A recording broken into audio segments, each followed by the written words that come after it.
So race 2 about to get underway. We're just seconds away from the red lights going out. Jilly Ooms on pole position there in the red number 3 car. And they are away. Guys, I've still got a problem.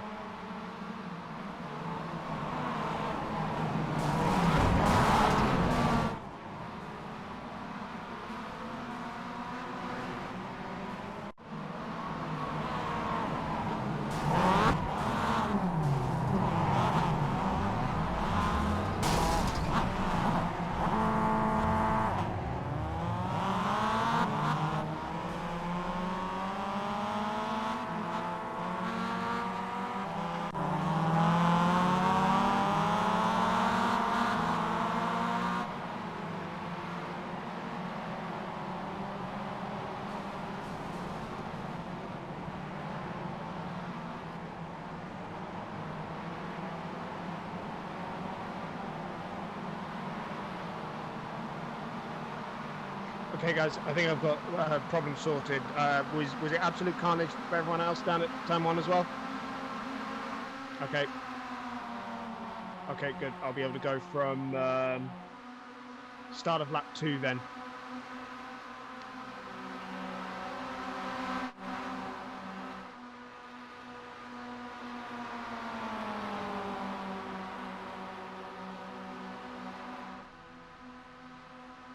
So Mark Greenhow in the orange 555 car with a hectic first lap from 10th on the grid leads the field ahead of Stephen Chen by 0.2 of a second after absolute carnage at the first corner. There's currently 0.8 of a second to split the top 3, and Mark Greenhow runs off the road, the leader off the track, and relinquishes the lead into the barrier as he goes, and both cars go through.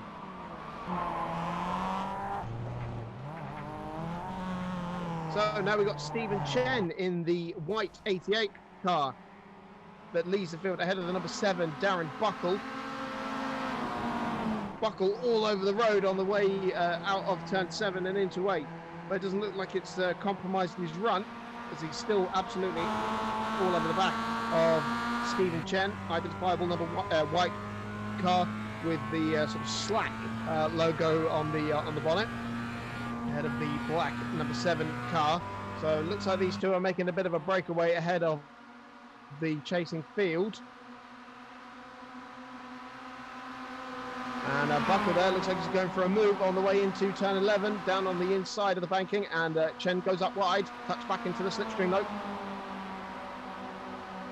And will he have another run on the way into turn 1? We saw two cars going absolute hammer and tongs, Picacci and Hatton in race 1. Will these two do the same? Chasing pack is closing in nicely though, by the way. That is Tim Ellis. That is a very quick car chasing Stephen Chen there for second place. So he could be a shoe-in for a lead, and he's down the inside on the way into turn 3. Nicely done, and that is third place is his. Second place I should say, because that is one of the back market cars that's getting in the way there. So it's Ellis in the all-green number 21 car that is up into second place, and he's now setting his sight on leader Darren Buckle. Behind we've got Gregory Leader in the Castrol car ahead of James Wingfield, who is now chasing Stephen Chen for the final spot on the podium, and it looks like they're going to be challenging him on the way out of turns 9 and 10 around this oval section. Wingfield closing in, and Leader has left a gap there for Wingfield to drive through, and he takes 4th place away. Nicely done by Wingfield in the orange number 13 car. Unlucky for some, not for him today it seems. And he's now challenging Chen on the way into 11 and 12, the final few corners. Leader going to try and capitalise on that as well, because Chen is out wide, and now he's going to follow him through on the way down the back straight. Very close to contact there as Leader is in the slipstream. Going to try and find a way through on the inside at turn 1. And I think he just about does it, because Chen goes out wide. That's Wingfield in 3rd place. Gregory Leader now in 4th. Tim Ellis, by the way, side by side with leader Darren Buckle. They were separated by 36 thousandths across the line with Ellis just ahead. And it looks like Buckle has been able to repel the number 21 car for the time being. really closing up this lead battle now. And Buckle is getting a little bit out of shape on the way into turn 5. Look at this, just yeah, it's probably the top 7 that is all together at the moment. And we've got a car off, and that's Buckle off into the barriers. Tim Ellis takes the lead.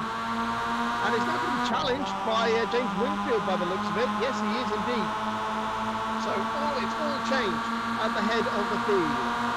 Ellis leads with James Wingfield in second, but for how much longer? He pulls out of the slipstream towards the outside on the run down the back straight on the oval. A lot of side-by-side action going up behind, but this at the front of the field, side-by-side with Ellis just hanging on for now, because Wingfield is going out wide, and Gregory Leader is chasing him down as well.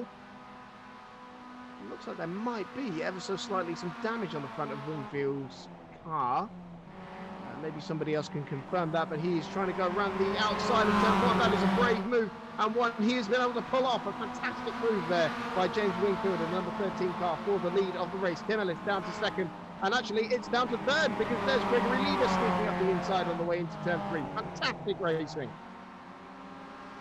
They've got a bit of traffic in the way there. Looks like that's Sven de Ligt just making his way through the pack and up into 4th place now, chasing these guys down. The back marker takes to the grass and gets out of the way there. So Wingfield in the lead. Looks like he's a little tight through 7 and 8 though. That could give Gregory Leader the opportunity he needs, and he's closed right up as they head back out onto the banking at turns 9 and 10. Ellis though, it doesn't look like he's out of this one just yet because he's still in the slipstream. Sven de Ligt right in there as well. Steve Picacci, our race 1 winner by a mere 6,000ths of a second, who had to start last as a result in this reverse grid race, has come up from 32nd to 5th and is chasing his way through. He's got Richard Malden and Ishmael Basso for close company. But at the head of the field, Gregory Leader takes the lead of the race ahead of James Wingfield. Wingfield trying to get back at him. Ellis coming up with them now as well. It's going to go 3 wide maybe. A lot of lap traffic getting in the way there. Ellis looks towards the inside. Does not find a way through. Sven de Ligt right with them now. It's 4th for the lead as they start lap 6. So just coming up to the halfway mark on this one, and it has been all action so far. Leader looked like he was a little bit wide on the way into turn 4, and Gregory Leader, I said there was pressure on him to deliver with a surname like that, and he is delivering absolutely at the moment in bucket loads. Can he repel Wingfield, Ellis and de Ligt for the final 7 laps of this race? It looks like he's just pulling out a slight advantage actually. It looks like James Wingfield is going to be the man under pressure, especially from Ellis and de Ligt as they come around the banking section. Oh, I should have guessed. That slipstream is pulling him right back into contention, and we could have another change for the lead as they go over the line to start lap 7. Leader keeping it tight on the way down that back straight on the oval. It looks like Ellis could be the man on the move. Leader goes up wide. De Ligt also does the same. Wingfield is trying to find the gap to get through on the inside as they round 11 and 12, and he's finding it. Oh, a little bit of a nudge there between them, but they both just hang on as they come across the line. It is Leader just ahead, and Ellis trying to go down the middle, and Leader just about holds on to that one. De Ligt with a nice tight run on the way through, trying to get away past Ellis, but he cannot find it as they go around turns 2 and into the right-handers of 3 and 4. So Wingfield for now remains in second place. It's as you were, and boy oh boy was it close across the line. Just 58 thousandths splitting the top 2, only 4 tenths splitting the top 4, and de Ligt looks like he's going to be challenging Ellis now. He was super close as they came out of turn 4 and onto that back straight, but it looks like he's going to have to wait for the banking to make his next maneuver. Again, Leader is able to pull out a little bit of an advantage as they come around the oval section. Both of these guys, or all of these guys, have come up from lowly grid positions. Leader from 27th, Wingfield from 24th, Ellis from 25th, de Ligt from 28th. These guys all because they raced well in race 1, starting down the back of the order for this one. And once again, we've got side by side the second place. Ellis on the outside, Wingfield getting up on the inside. Which of them is going to have the better run? Don't forget de Ligt lurking there in 4th place. He's just about challenging Wingfield. Looks like he's got about half a car's length on Ellis. But that could be all changed by the time they reach the start-finish line, breaking on the inside for turn one. Wingfield closes right up to the leader, but he edges Ellis out wide and gives Delic a little bit of a sniff on the way through turns 2 and 3, but nothing doing on that occasion. So still, as you were, still only 4/10 separated. Actually, it was a complete dead heat to the thousandth of a second between Wingfield and Ellis on that occasion. So couldn't get any closer, quite literally.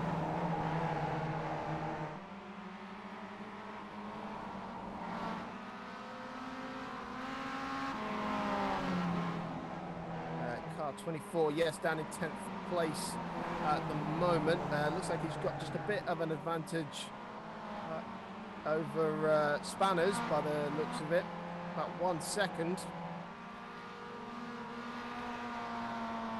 Meanwhile, back up at the front of the field, we've got Tim Ellis mounting another challenge on James Wingfield, back up on the outside. Looks like he's backed out of it, and that might be quite costly, because here comes Sven de Ligt coming up round the outside of the final 2 corners, and this could be the podium placing for de Ligt in that number 33 yellow car. Still on the outside though he is, and Ellis is going to have to just gauge his braking on the way into turn 1. It does so nicely. Yeah, just about edges de Ligt towards the wall, but hangs on to 3rd place. And Wingfield looks like he's got a mighty run on Gregory Leader. Certainly not letting him get out of sight. He's been biding his time maybe, and he certainly looks like he's carrying some momentum through this infield section at the moment.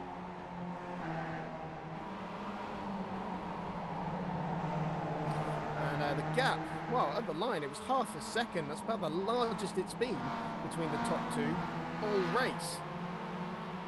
But it certainly looks like Wingfield is not giving up on this one. All of these guys looks like they have the pace. Could be any one of these top 4 that takes the win. After that, we've got Ishmael Basso that is 5 seconds behind this battle and is going hammer and tongs with Steve Ficacci, our race 1 winner. So battle for 5th, one to keep an eye on, but up at the front of the field, it is still Gregory Leader, living up to his name. James Wingfield, the number 13 car, in 2nd place, and yep, Tim Ellis looks like he's got the run, although we could be seeing a change for the lead now, and he's left the door open, and is Wingfield going to go for it? Ellis almost making contact there with the rear of Leader's car. He's trying to go around the outside of turn 1. Wingfield not able to get up alongside through the corner for the lead of the race, and once again, as you were. I'm amazed at how much these guys have been jockeying around. They're staying in the same position lap after lap. But that does not mean we are short on the action, not one bit. Leader looked like he was just getting a little bit squirmy on the way out of turn 4 there, but not enough to give Wingfield an opportunity to pass him through the infield. Nothing separating these guys at the moment. And Wingfield, a bit of an ambitious move on the way into turn 7, although it looks like he's just pushed Leader out wide a little bit. He might just give him the run he needs. Top 3 so close together at the moment, and Sven de Ligt still right in the thick of it as well in 4th place. So bets are on. Who's going to be leading at the end of this one? They're about to start lap 11 when they round these final 2 corners, so there'll be 3 to go after this one, and Ellis up on the outside. Looks like he has taken 2nd place there, but he is facing the elements because Wingfield has got the slipstream to Ligt right in there as well. It looks like it's going to be 3 wide, almost maybe even 4 wide as they go across the line. Ellis most definitely in 2nd place and challenging for the lead on the outside of turn 1. Is he going to be able to hang on to 2nd place though, as he's on the wrong line? And indeed, Wingfield gets back up the inside. Is Ellis now exposed to de Ligt? They're side by side as they run through turn 3, but Ellis just about has been able to hang on to it.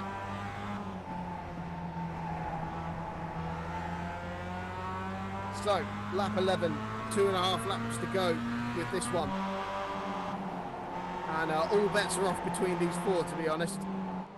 And I'm absolutely amazed Gregory Leader has been able to hang on to this one for so long. Just 0.123 of a second covered the top 4 as they went across the line. Only 300 separating Ellis from Leader. And Ellis was indeed registered ahead in 2nd place on that one. but it is still Ellis in the number 21 car that is challenging number 13, James Wingfield, for second place. And he might get that opportunity again. Wingfield still keeping it tight to the left-hand side. Ellis moves over towards the outside. Not getting the run he needs. Wingfield now looking trying to find a way through on leader. Delict gets right up there behind Ellis as well. Looks like he might be able to challenge for third. And yep, absolutely side by side, through super close stuff, and he could just be registered ahead as they go over the line. But again, Wingfield looks like he was a little bit of an early breaker there, and Delict trying to go around the outside. Has he made that one stick? He has! Brilliant! And he has now worked his way up into the podium, placing Tim Ellis down in fourth place. Leader coming under a super amount of pressure now as Wingfield gets up the inside through turn 4 and is out wide on the grass. Delict goes through into second place. So Gregory Leader, the man who has been repelling the pressure for so long, suddenly loses 2 places in one corner. Wingfield getting well out of shape on the way through turn 5, but he's been able to gather it up.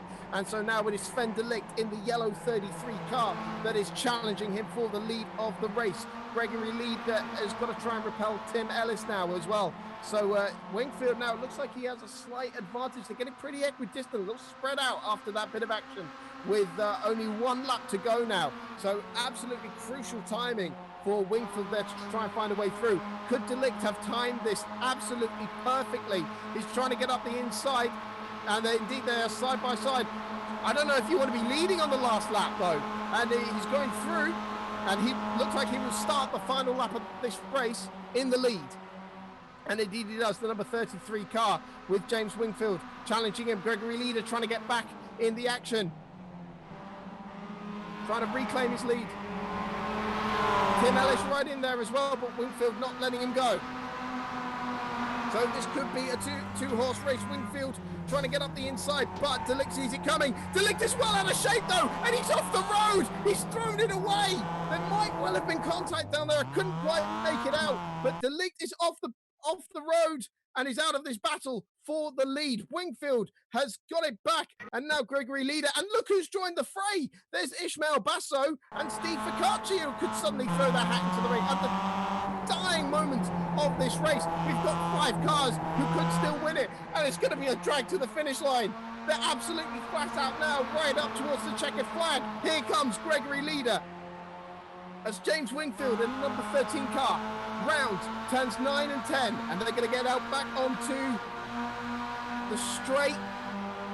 So here comes Leader now making his challenge. There's Ishmael Basso trying to throw his hat into the ring for third place, getting ahead of Steve Ellis. Ficacci waiting in the wings as well. Leader's on the outside, Wingfield on the inside. It looks like Leader's got half a car length. Here comes Tim Ellis on the inside as well. Absolutely wheel-to-wheel stuff. 5 cars going for it, and it is going to be once again a dead heat to the finish line. I think Leader's going to get this one. Who's going to come out ahead? It is indeed Leader. I think Wingfield gets second place there. Who got third in the end? It was Ishmael Basso. A brilliant recovery.